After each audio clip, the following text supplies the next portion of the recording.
इस वक्त मैं हॉस्पिटल में मौजूद हूँ शाहदरा टाउन में। यहाँ पे 28 साला मुलाजमा ने अपने ही डॉक्टर को 1 करोड़ 20 लाख रुपए का चूना लगा दिया। वो खातून जिसका नाम मारिया बीबी था, इस अस्पताल में सफाई का काम करती थी। उसे पता चला कि वो डॉक्टर जिसके घर वो काम करती है उसे कहीं 1 करोड़ 20-30 लाख रुपए की पेमेंट आई है। तो अपने आशना को कॉल करती है, अपने आशना को घर बुला के ये डकैती जो है सर अंजाम देती है।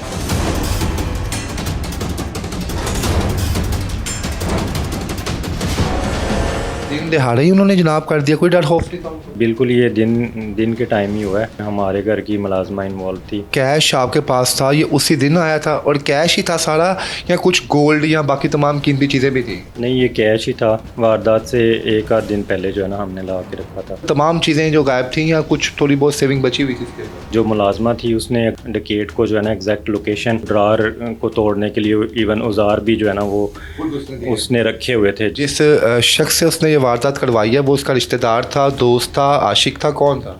वो सुनने में आ रहा है कि उसका कोई आशना था। क्राइम सीन के दौरान वो मुलाजमा उस वक्त घर में नहीं थी? नहीं, वो उस टाइम घर में नहीं थी। पुलिस ने पूछगिछ की तो वो मान गई कि जी मैंने ही वारदात करवाई है। सीसीडी से, आईजी पंजाब से और मरियम नवाज साहिबा से यही गुजारिश है कि रिकवरी जल्द से जल्द करवाई जाए। जी अस्सलाम वालेकुम नाज़रीन, मैं हूँ आपका मेज़बान इर्तज़ा भट्ट। इस वक्त मैं हॉस्पिटल में मौजूद हूँ शाहदरा टाउन में और यहाँ पे 28 साला मुलाजमा ने अपने ही डॉक्टर को 1 करोड़ 20 लाख रुपए का चूना लगा दिया।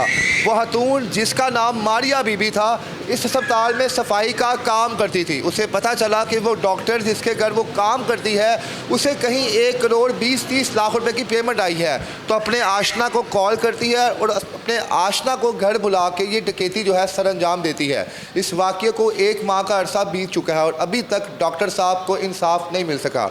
डॉक्टर साहब दर दर की ठोकरें खा रहे हैं। हार्डली 15 से 20 लाख रुपया जो है पुलिस ने रिकवर किया है। हालांकि पुलिस के पास वो तमाम इन्फॉर्मेशन थी कि डकैत इस वक्त कहां पर मौजूद हैं, लेकिन अफसोस कि डॉक्टर साहब को अभी भी कुछ भी इसमें कामयाबी हासिल नहीं हो सकी। डॉक्टर साहब के साथ ये वाक़या किस तरह पेश आया और किस तरह उस सफाक मुलाजमा ने अस्पताल में ड्यूटी के दौरान इस सारी वारदात डाली, आइए डॉक्टर साहब से बात करते हैं और पूछते हैं कि असल कहानी कैसी थी और क्यों अभी तक उन्हें इंसाफ नहीं मिल सका।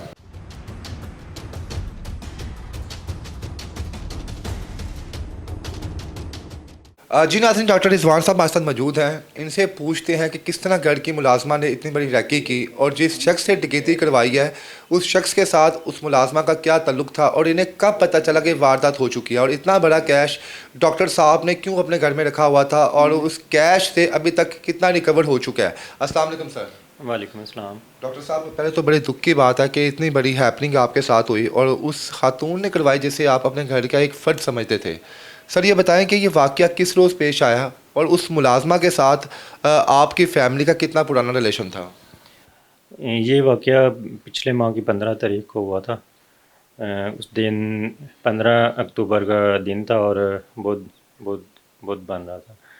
तो मैं और मेरी मिसेस जो है हॉस्पिटल आए हैं ड्यूटी पे। तो हमें तकरीबन आधे घंटे बाद घर से हमसायों की तरफ से कॉल आई है कि आपके घर में ऐसे ऐसे एक चोरी की वारदात हुई है। ये टाइम दिन का ही था तो पहले? जी, ये मगरिब का टाइम था। सर दिन दिहाड़े ही उन्होंने जनाब कर दिया, कोई डर खौफ नहीं था उनको? नहीं, ये बिल्कुल ये दिन के टाइम ही हुआ है। तो उसमें हमारे घर की मुलाजमा इन्वॉल्व थी। वो पिछले तकरीबन में 1 माह से हमारे घर में सुबह के टाइम काम करने आती होती थी। ठीक है। तो हमने कहीं पेमेंट करनी थी उस दिन, तो उसको कुछ शय लग गई तो उसने आगे अपने जानने वालों को बुलवा के तो वारदात। डॉक्टर साहब, जो कैश आपके पास था ये उसी दिन आया था और कैश ही था सारा, या कुछ गोल्ड या बाकी तमाम कीमती चीज़ें भी थी? नहीं, ये कैश ही था।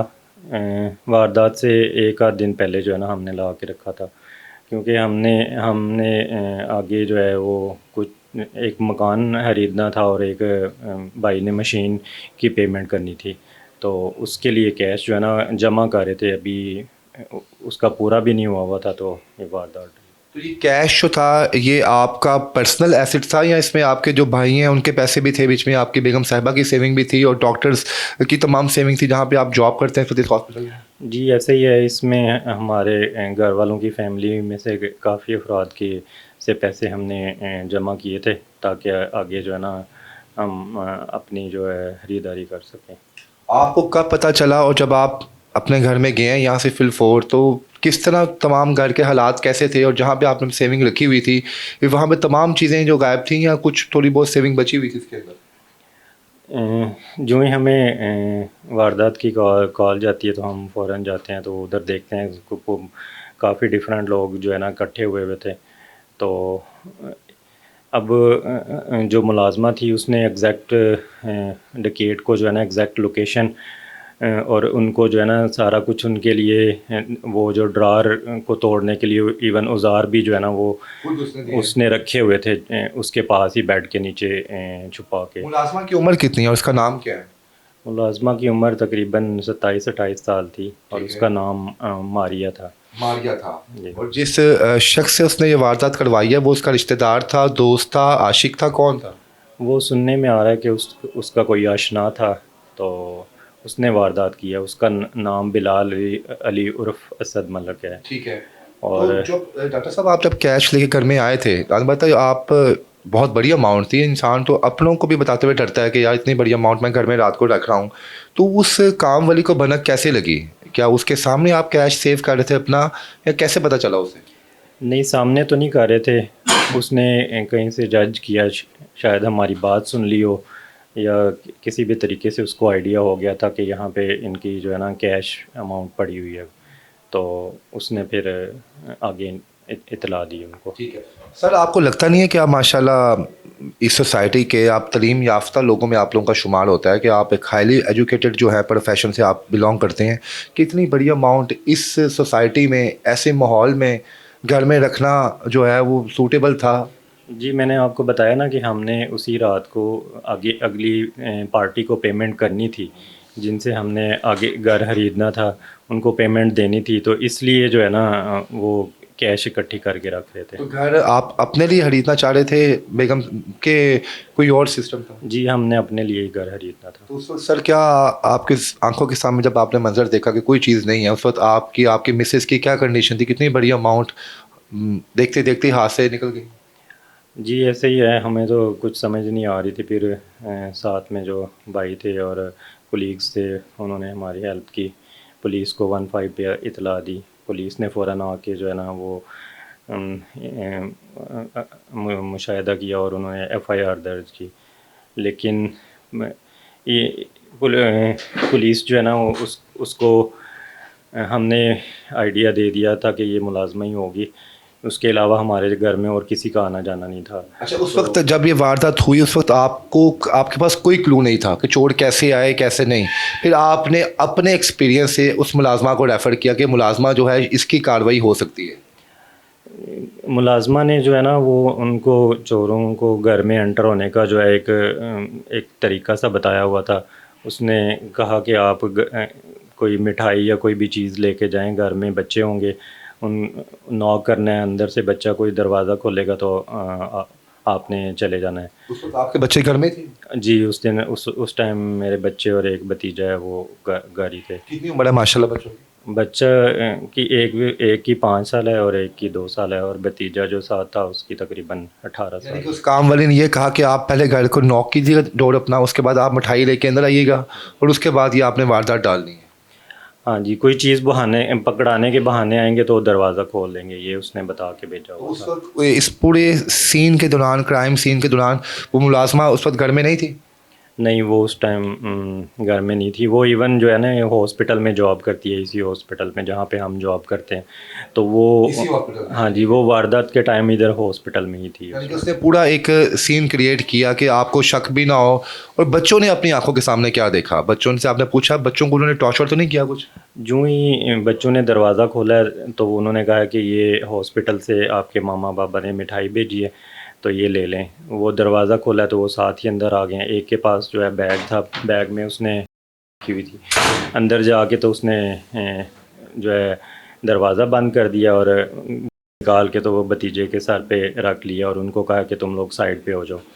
वो 2 अफराद थे, एक जो है वो उनको रोक के खड़ा रहा, दूसरा डायरेक्ट गया जहाँ पे कैश पड़ा हुआ था, उसने बेड के नीचे से औजार निकाले और वो लॉक जो है वो तोड़ के तो ड्रॉर बाहर निकाल के तो वो 5 मिनट के अंदर अंदर सारी कैश जी।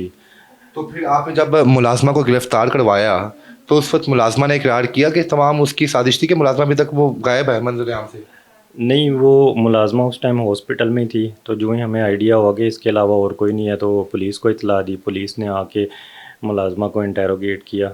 तो अब बाई चांस जो है ना, जो डकैत थे वो उनमें से एक का मोबाइल उधर रह गया था। मोबाइल जो है वो पुलिस ने जो है उसको ओपन करके तो उसमें से डाटा लिया और देखा कि जी मुलाजमा का नंबर उस वाले नंबर पे जो है ना उससे रब्ता हुआ था। तो यहाँ से वो हाँ जी, पुलिस ने पूछगिछ की तो वो मान गई कि जी मैंने ही वारदात करवाई है। और उसने उसी टाइम उन दोनों बंदों के नाम, उनके घर का एड्रेस, उनका पीछे जो है ना सारा बता दिया। इवन तो इन्फॉर्मेशन अब आ गई है पुलिस के पास। पुलिस ने उस रात को उन जो मेन डकैत था उसके घर जो है छापा भी मारा था। वो खुद तो नहीं मिला लेकिन उसके घर में से एक आध अफराद को उसी रात पकड़ लिया था। लेकिन उसके बाद अब तकरीबन 1 महीना 7 दिन 7-8 दिन 1 महीना 1.5 महीना होने वाला है तकरीबन।